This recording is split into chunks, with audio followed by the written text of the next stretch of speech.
Here's a true story about a young lad named John. Just a local farm boy, but there was something special about the lad. A glint in his eye, a fire in his belly, a spring in his step. And one day, he went for a walk. Now this walk began when his father died. The year was 1819, and he was just 14 years old. Bereavement counselling. Well, these were the days when young boys were sent into the fields. The mills, the mines, tough times. But young John was smart enough to be lucky. His father's farm, where he was born and raised, was sold, and the proceeds used to open a grocer's. Big responsibility for the wee lad. His own shop in Kilmarnock, with his name on the door, John Walker. Or Johnny, as the world now knows him. Back then, all grocers stocked a range of local single malts, but they could be a wee bit inconsistent. For John, that wasn't good enough. He began blending different malts together as a way of offering his customers a consistent, unique product. Now this backroom art quickly developed into a commercial proposition, and a very profitable one. And because there's nothing like a commercial proposition to stir the Scottish heart, it grew quickly into an industry filled with ambitious entrepreneur distillers. John thrived in this environment, and so too soon with his sons, Robert and Alexander, who joined him on his journey. The Walkers became the biggest name in a rapidly growing industry. They were unstoppable. In one bold bit of 19th century corporate raiding, they bought the famed distillery at Cardew, lock, stock and ensuring their supply of this silky single malt, and guaranteeing, more importantly, that none of the other big blenders could get their hands on it. But young Alexander wasn't content with being Scotland's biggest blender.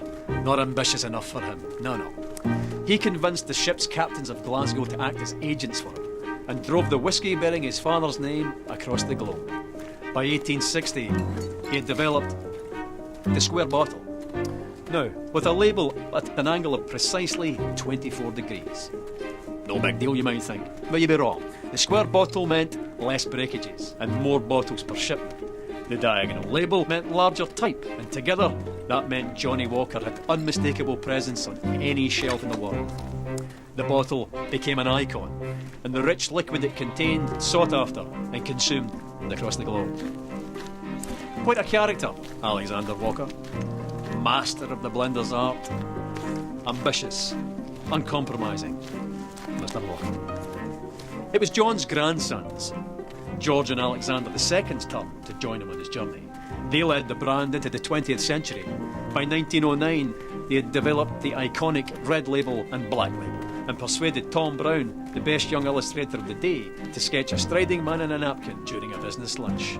In the stroke of a pen, the Victorian grocer was transformed into an Edwardian dandy. By 1920, Johnny's walk had taken him through 120 countries, and he continued walking through the brand's advertising over the next 50 years, into the fabric of global culture, deep into the dark hearts of several wars, to the pleasure palaces of the aristocracy, immortalised by screen legends, celebrated by filmmakers, singers, songwriters, novelists, shoulder to shoulder with the great sportsmen of the age, winning countless international awards for quality, and even being awarded the Royal Warrant by King George V.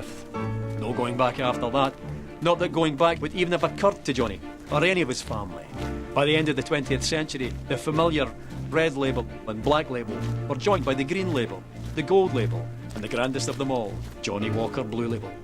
By the beginning of the 21st century, Johnnie Walker wasn't just the world's biggest whisky brand, but an international symbol of progress. The brand's keep walking mantra, adopted by pro-democracy protesters and parliamentary speechwriters. What would the farm-born Victorian grocer have thought of all of this? He'd have loved it.